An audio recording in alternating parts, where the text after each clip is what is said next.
It's 2025, a new year, and the perfect time to turn your business dreams into reality. Maybe you've been tossing around a great idea, but haven't acted yet. Well, Shopify is how you're going to make it happen. Shopify makes it simple to create your brand, open for business, and make your first sale. With thousands of customizable templates, you don't need coding or design skills. Just drag, drop, and go. Plus, Shopify's social media tools help you connect all your channels and create shoppable posts so you can sell everywhere your customers scroll. Managing your business is easy too. From shipping to taxes to payments, Shopify handles the details on a single dashboard, letting you focus on what really matters: growing your business.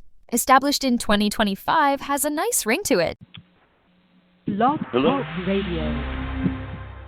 Good evening, everyone. This is me. My name is Jonathan Alexander, and I'm here to host my show, Life After Happiness. Today, my guest is Carmen Harra PHD. Now, you have a PhD, and what's your PhD in? In clinical psychology. I am actually a psychologist, but I believe in parapsychology, and I believe in spirituality, metaphysics, the fact that the mind can transcend the physics and can, reach higher understanding beyond the physical world, beyond the material world, beyond the cognitive world. So I'm a firm believer in the power of the subconscious mind and the fact that actually the subconscious mind is 90% of the reality versus the consciousness that's only 10%. That's why many times we used to say, well, we only use 10% of the brain, which is true when it comes to the perception of the human race at this point of evolution. In other words, it's really just we use only 10% of the mind. Yeah, we used to say 10% of the abilities and the capacity of the brain, the way the brain functions. And that's why we're so limited in the way we understand what's happening to us. I mean, it's still a mystery. Death is a mystery. Life is still a mystery to many of us. We don't understand very well the way we function, and we keep on discovering. As we evolve, we keep on discovering new things about our state of mind, our well-being, how to heal ourselves. And we're in a time when a lot is happening to us, and there are so many changes ahead when it comes to the ability to conquer diseases and the ability to comprehend where our life is going in the future. It sounds like to me like what you're saying is that it's a jigsaw puzzle and we're each given one piece. I mean, I feel like since the dawn of time, there was one saying that the world we are living in is broken in pieces, and we come here to actually collect all the pieces and create the oneness, the unity, and we're still working on that because the world is still broken. I mean, metaphorically speaking, if you look at politics, if you look in people's lives, so much deception, so much corruption, so much diversity of beliefs, and people are not really close to what surrounds them. They isolate themselves, and that's one of the reasons when we live in a very depressed world. Like we used to say, this is the world of Prozac, this is the world of autoimmune disorders, this is the world of cancer. So all these dissociations with ourselves, all these diseases, with disease comes from Greek, and it means you dissociate from the totality of who you are. And all of these problems that we are facing are just reflection of our inability as a human race to connect with ourselves and the world around. And I actually wrote a book years ago on a topic called holiness. I actually created a word holiness from whole and holy. So, and the two philosophies, the two concepts of becoming one, with yourself, and that being holy, also uniting yourself with a higher power. So I brought these two concepts and I actually invented a word in the dictionary called holiness. So I do believe that this is actually the key to healing the world that we are living in. And I think I hope and that's what my vision says, that that's where the world has to go, because there is no other way. If there's no oneness in the world in the future, this world, has all the, all the chances to fall apart and to self-destruct. It's interesting. Now, do you get, obviously, psychics, you get a lot of visions, but let me tell you something that I found interesting about you.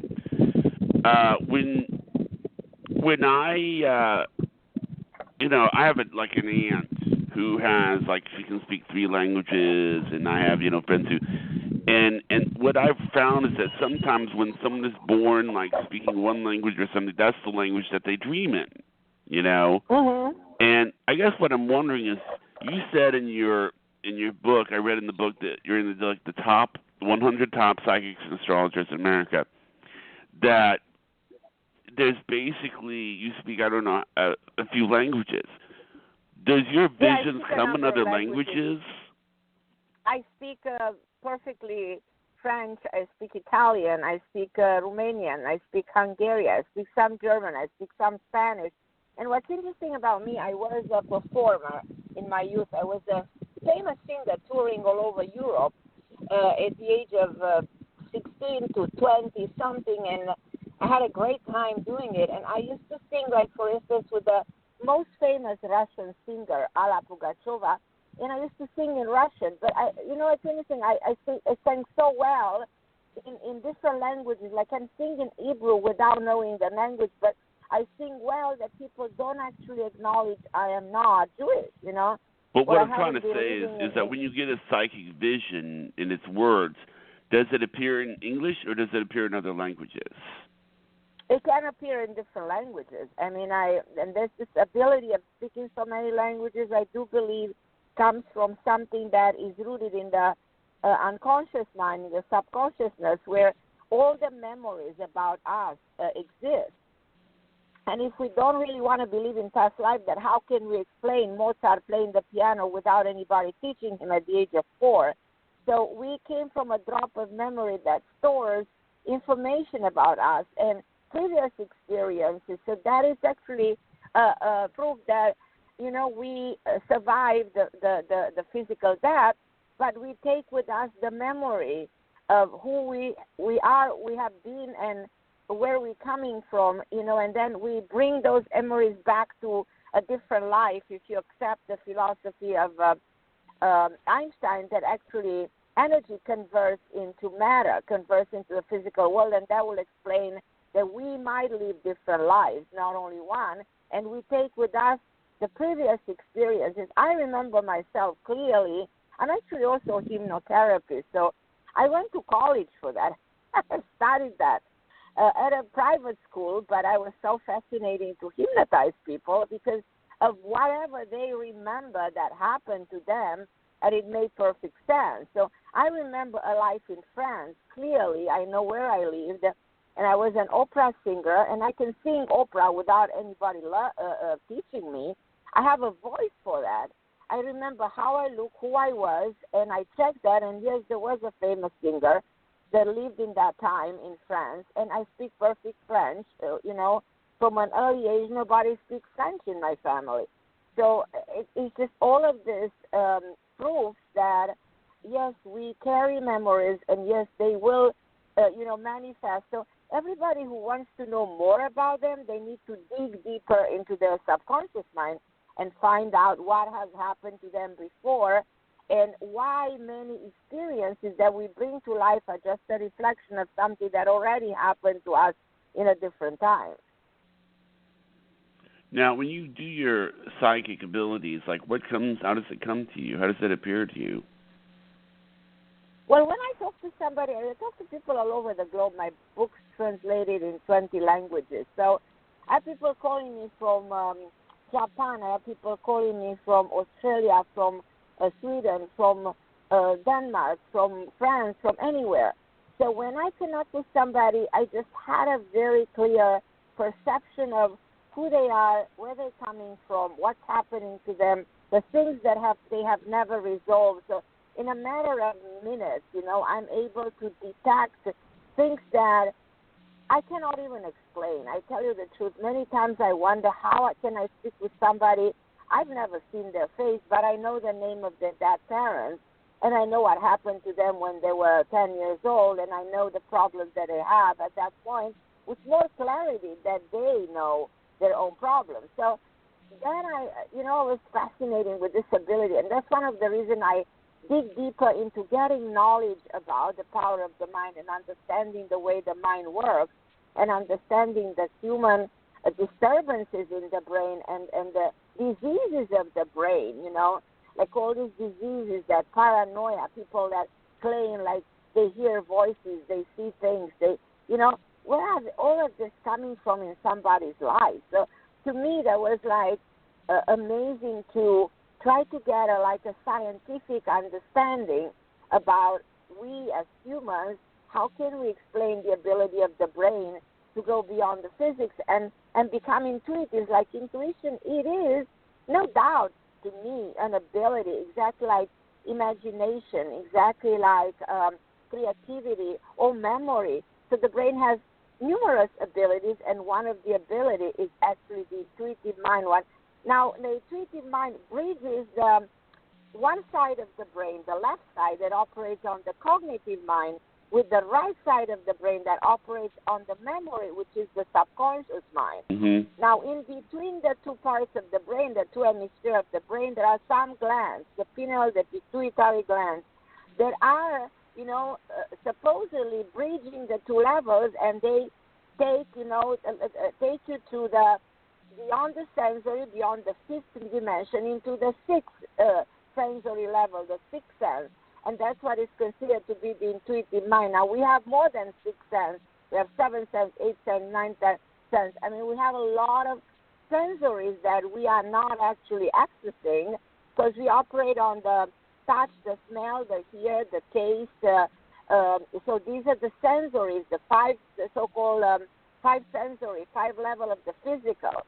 But we actually bridge consciousness with the subconscious mind through this glands on the top of the head, and this is the way we access the intuitive mind. And the mind, as I said, has an extraordinary, and not only I am psychic, everybody's psychic, everybody has the cliché, the psychic mind. It exists in all of us.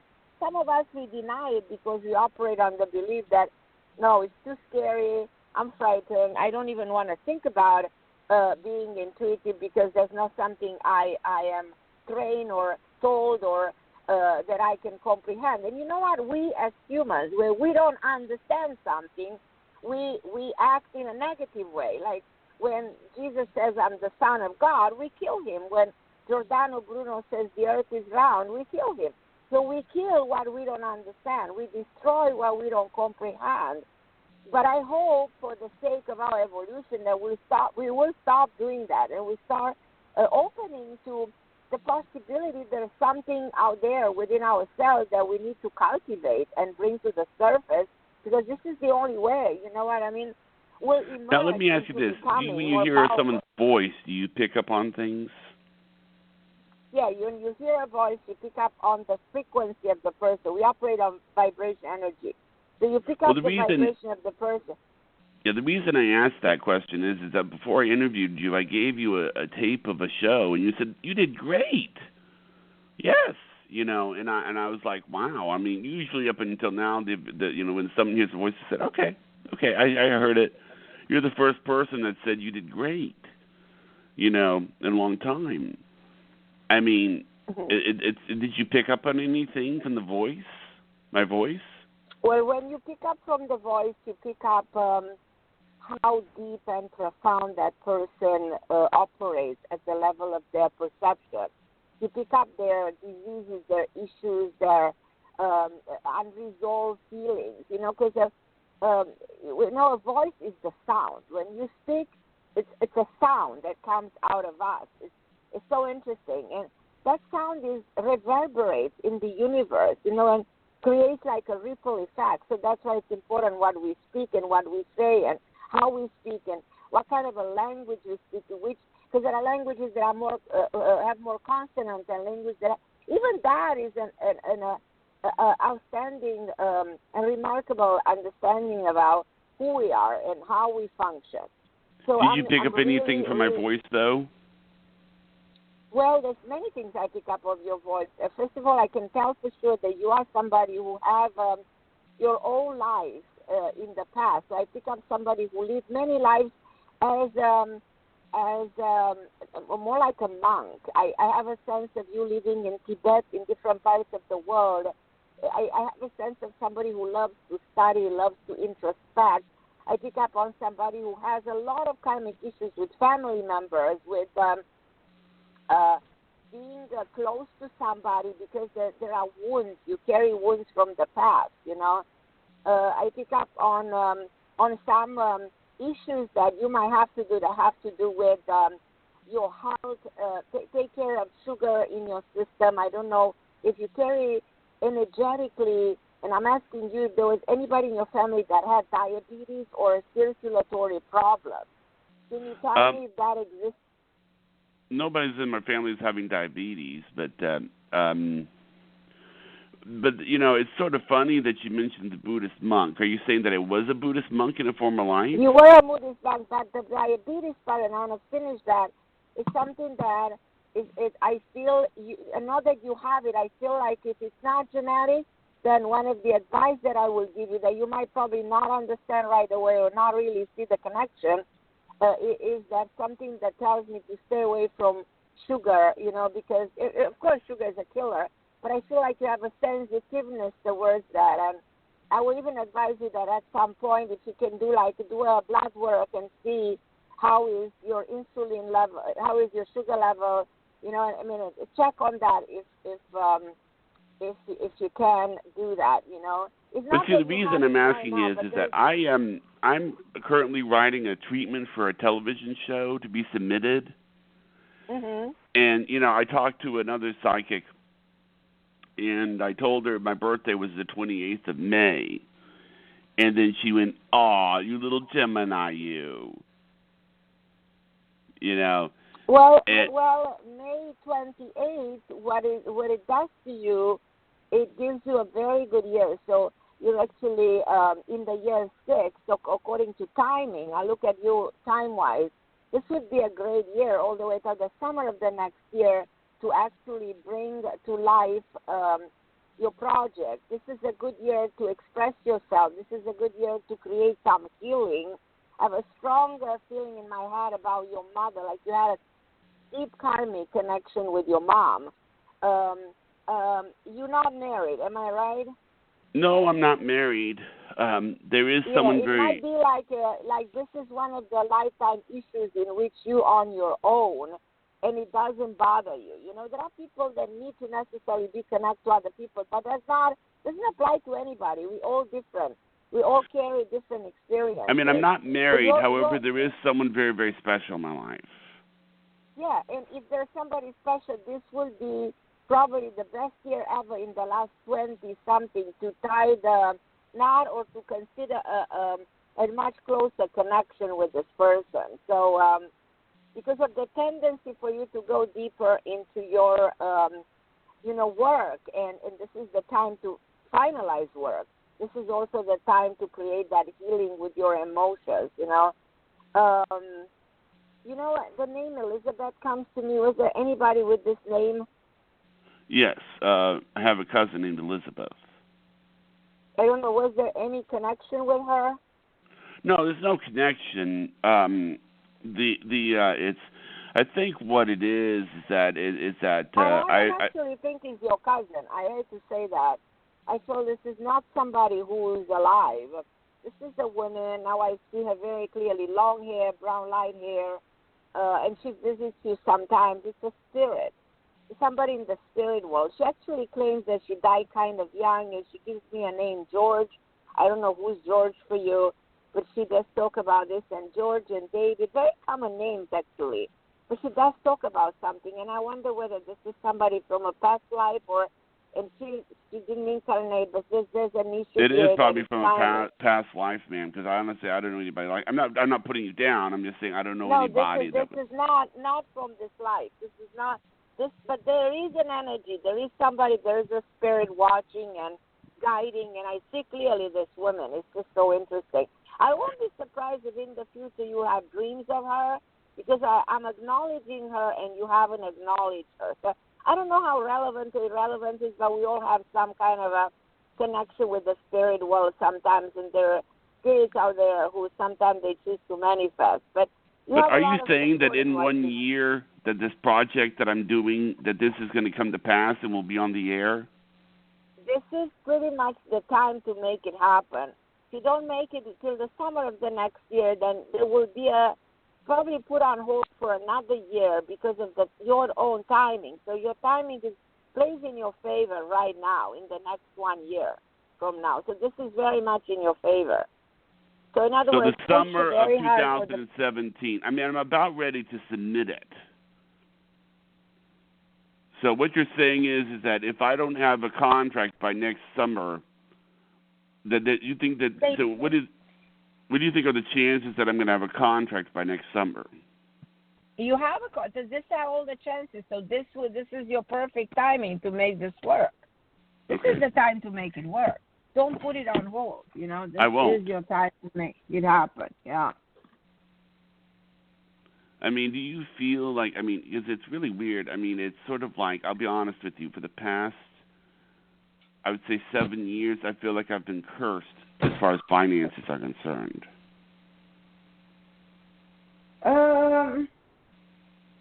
So you're born May 28. What is the year, if you don't mind telling me? I want to see where's the issue with money coming numerologically. 1972. 72. Yeah, you're not attached to money. You have an issue with money that you don't really actually care as much, but then, it's a lesson that you're learning. That is, the finance is something you need to pay attention to.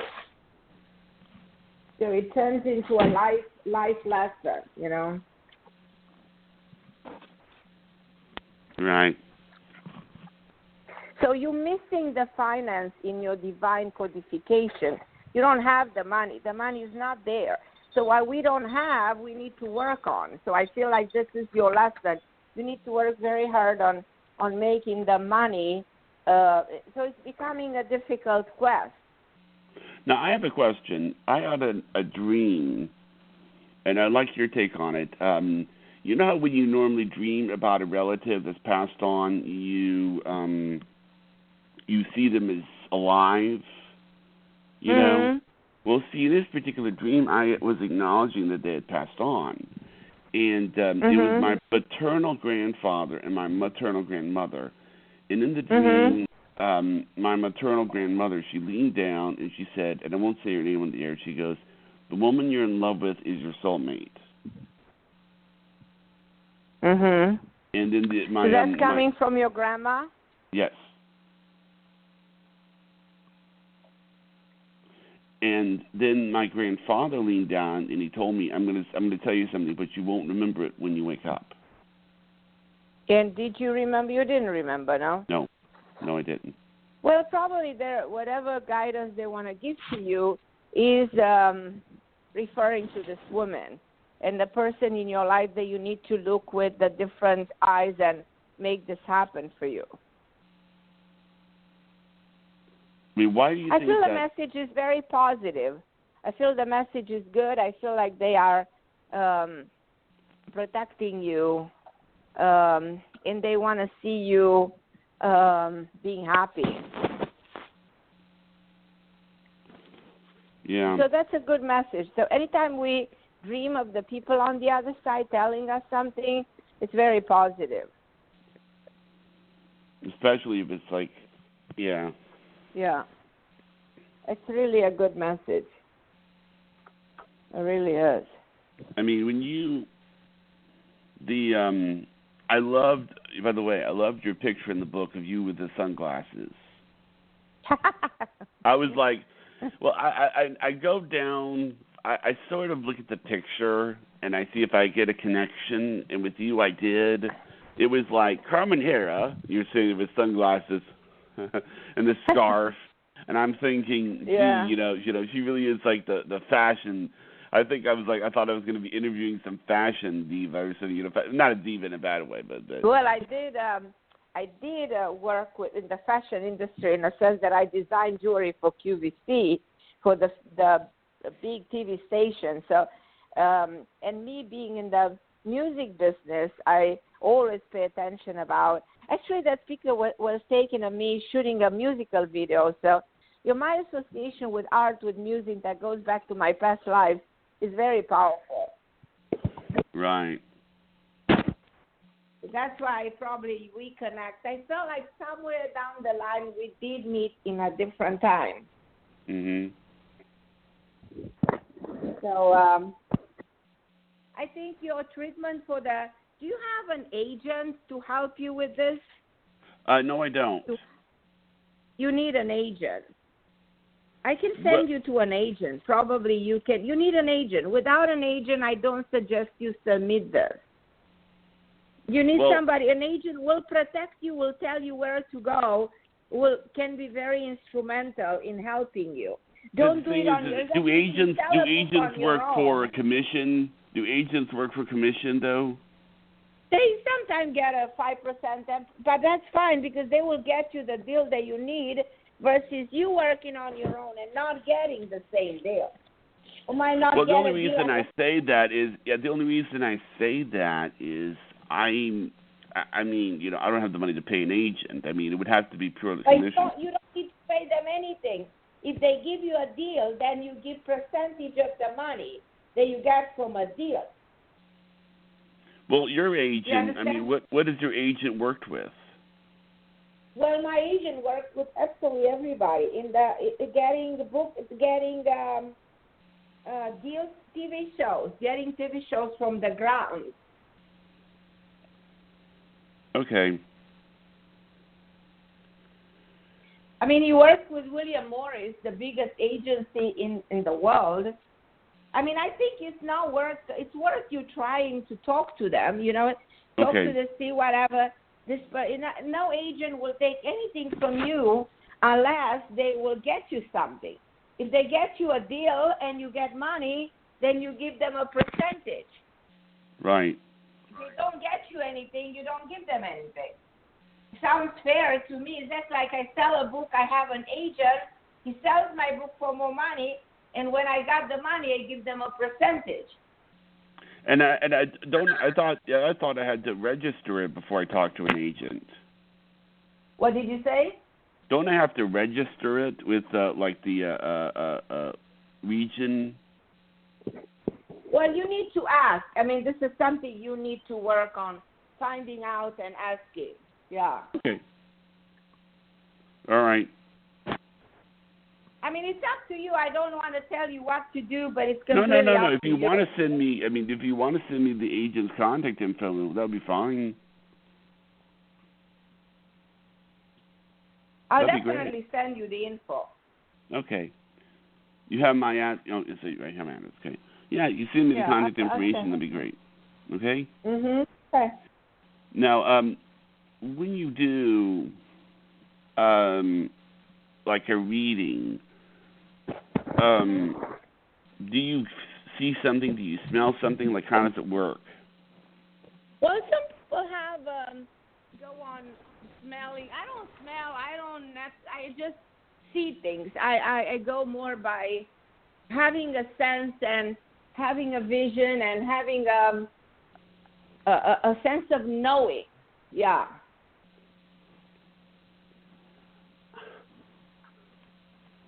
Having a sense of knowing what's going to happen, which is a great feeling, which we all do have. It's not something that I have or you have. We all do. It's an ability. It's an ability of the brain.